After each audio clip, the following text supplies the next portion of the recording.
as a state representative, would you support, tuitions for, people who are illegally or not? So I guess that's the question. Are you for it or against it?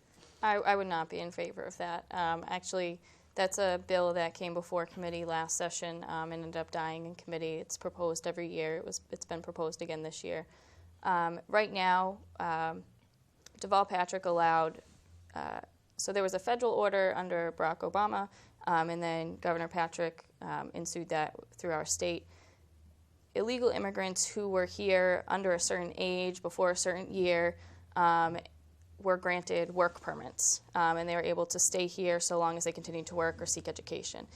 And right now in Massachusetts, they are eligible for in-state tuition, but not financial aid in Massachusetts, which I agree with, because those are people who I don't agree with mass deportation. It doesn't work. It's expensive. It's not probable.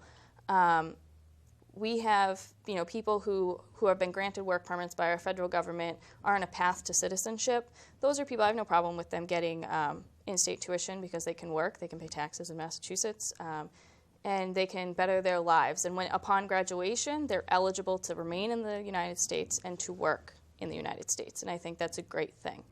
When it comes to people who don't have work permits, they don't have any status that would allow them to legally work in our Commonwealth, I don't think that we should be subsidizing their education, and that's essentially what it is. I went to public school. I went to Westfield State University, and then for my master's to UMass Boston, and I was provided with in-state tuition at those universities because I'm a resident of the Commonwealth. I pay taxes here. My parents pay taxes here. That's what it's all about. That's why you get a subsidy, because you are, the statistics show if you attend a state university, you're more likely to remain in the state and work in the state. And that's kind of a public investment in our workforce. It's an investment, yeah. When it comes to people who have no eligibility to legally work in our Commonwealth, it doesn't make any sense to invest in their education.